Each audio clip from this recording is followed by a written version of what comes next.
Things are going to happen in your life. Everything that's happening to you is God is processing. What happened in my life was getting where I've gotten to today and where I'm even headed to, I had to be tough. To really understand the value of money, I had none. To just appreciate simple things, what I'm gonna eat today, he sent me through a trial of being homeless for 3 years. All of that I did not appreciate, I understand it now. And even though I did not understand or appreciate the route he took me on, it was the route I had to go on. You can stop complaining about life is unfair to me. No, it ain't. It's just life. Life isn't fair. Life just is. So we can't even deal with what's fair.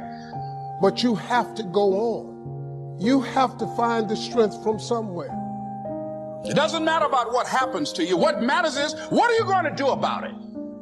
Don't go around telling people what your story is. 80% don't care and 20% glad it's you. They say, I'm glad that didn't happen to me.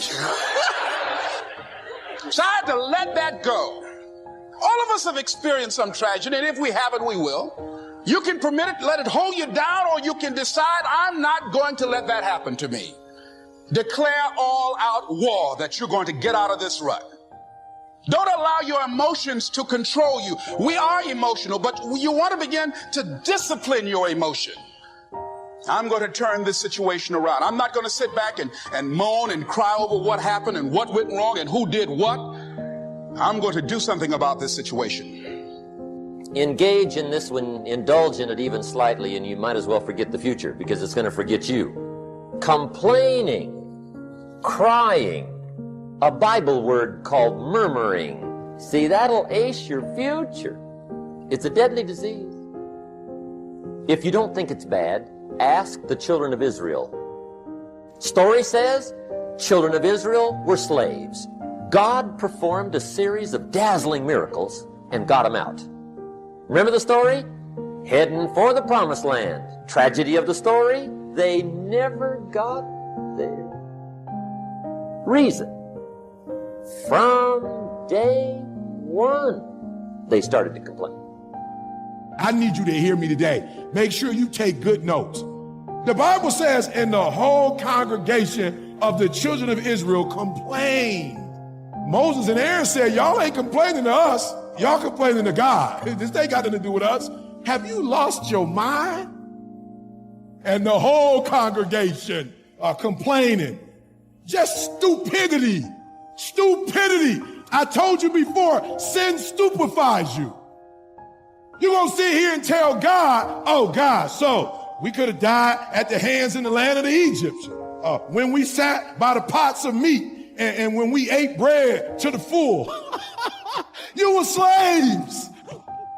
You mad at God because, number one, you mad at God for something you did. Why you complaining? I made the decision not to listen to my grandma. I made the decision to despise my father, who wasn't my biological father, but decided to come in my life and give me his last name. I walked out of that house. I dropped out of school. I can't be mad that I'm homeless. I had a house to live in. I had food to eat. I made up in my mind that the laws and the rules that they set for me, that I didn't want them. Oh, look, here's Israel now. They mad at God for some mess they done got themselves into. God sat there and took care of you for 40 years, and this is the kind of conversation you having with God. You the one made those decisions. You the one decided that you weren't going to return a faithful tithe and offering to the Lord, and now you tripping about where your money go. You the one decided to eat and drink whatever you want, when you want, then you got sick, and now you mad at God. You decided to do it the way you want to do it. Now all of a sudden you mad at God and the consequences that you brought upon yourself. Now it's God's fault. We sat by pots of meat and we ate bread until we were full. For you have brought us out into this wilderness to kill this whole assembly with hunger. You're trying to kill us with hunger? We had pots of meat in Egypt. We was full with bread. You got us out here in the wilderness. I got y'all out here. I was the one that left Egypt to come save y'all. I left Egypt because I saw what Israel was going through, and I gave up everything to be a part of this Egyptian journey. And now y'all looking at, The same people you help is the same people that will stab you in your back. Oh, that we had died by the hand of the Lord in Egypt. If you was gonna kill us, why you ain't kill us in Egypt? Just stupidity. You were slaves. They gave you the scraps. They only gave you food so you can be full and energized to do their work. That's stupidity. Egypt almost destroyed you and your whole lineage. They griped about the water. They whined and griped about the food. They griped about the leadership. They whined and cried because it was too far, too cold, too miserable. I mean, they whined and cried for years. Finally, God said, I've had it, trip canceled. The story says they died in the desert, never got to the promised land. Which I think means two things. Indulge in this long enough, you get your future canceled. And I guess it also means even God himself can only take so much. Listen to me, young people, do me a favor. Don't go to your friend's house and start comparing what your parents told you to do to what they doing. Don't do that. Don't say, my friends get to have this kind of fun, they get to do that, and when we at home, we don't get to do this, and don't compare yourself to Egypt. When God puts something special on your life, he's put special laws and rules on your life, not to hurt you, but to protect the purpose that's on your life. So for those of us who fuss and fight with our parents, who only have our best interest in heart, you mad at your mama because she's not gonna let you eat all the candy in the world? All you see is candy. You ain't thinking about your teeth. Did you miss what I just said? Do you understand that when the devil created sin, that he put sweetness with it? If sin was bitter, we wouldn't do it. But everything that tastes good to you ain't good for you. Everything that's sweet to the taste ain't sweet to the soul. That as an adult, I'm super successful now because I finally understand your parents are not trying to hurt you by making you go to school. Your parents aren't trying to hurt you because they're telling you you shouldn't eat this and you shouldn't eat that. A few years ago, I was flying to one of our events with some of our staff. And we were on a smaller plane. There was one seat on each side of the aisle. I wanted to open my tray table so I could write some notes. The table was in the side of the plane. And I pulled and pulled, but I couldn't get it open. My friend was sitting across the aisle. His looked exactly the same. He pulled his straight out.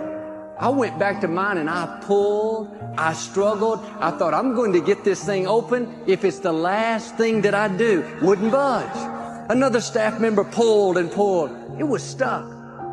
About that time I looked up, and over the window there was a sign with big bold letters. It said, not a tray table, emergency exit only. I didn't laugh like you, but anyway. Sometimes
what we're frustrated about is God keeping us from real frustration. If God opened every door we asked Him to open, brought every person we begged Him to bring, we wouldn't reach our destiny. When it doesn't work out my way, it may not seem fair, but I've learned God is smarter than I am. He can see things we can't see. He knows what He's doing. You don't understand why God won't answer the prayer.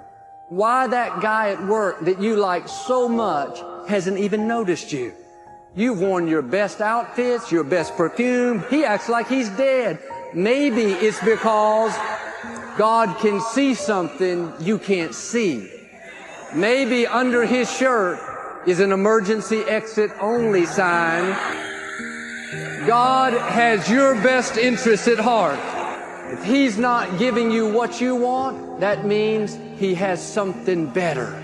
People have this reoccurring nightmare that there's something, some force that's got a hold of them and it's holding them down.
And they can't break free. No matter what they do, they can't break free from that force.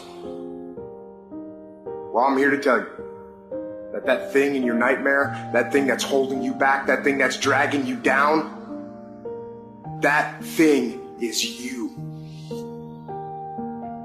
There are two fundamental attitudes toward life and its sorrows. Those with the first attitude blame the world. Those with the second ask what they could do differently.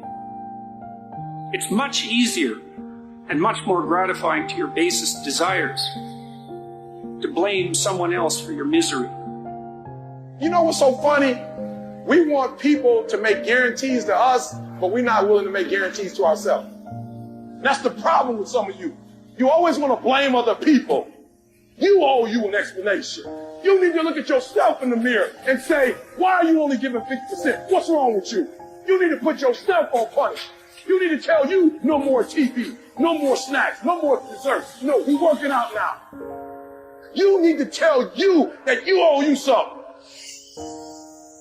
Every day I demand more from myself than anybody else could humanly expect. I'm not competing with somebody else. I'm competing with what I'm capable of. My number one competition is me.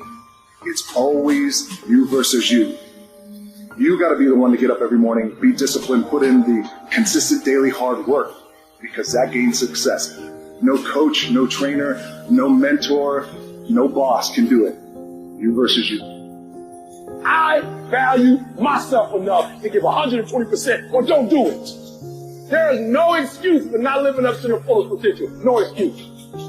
You walk out of this room, you owe yourself. I didn't get here making excuses. What changed? I changed. And I stopped being a victim. I stopped saying, I've got to wait for good things to happen to me. And I said, I'm going to grind. I'm going to fight. I'm going to work. I'm going to press toward. I'm going to learn. I'm going to do everything in my power every single day to become a victor and not a victim. Why? Because I owe it to myself. Can't nobody stop me but me.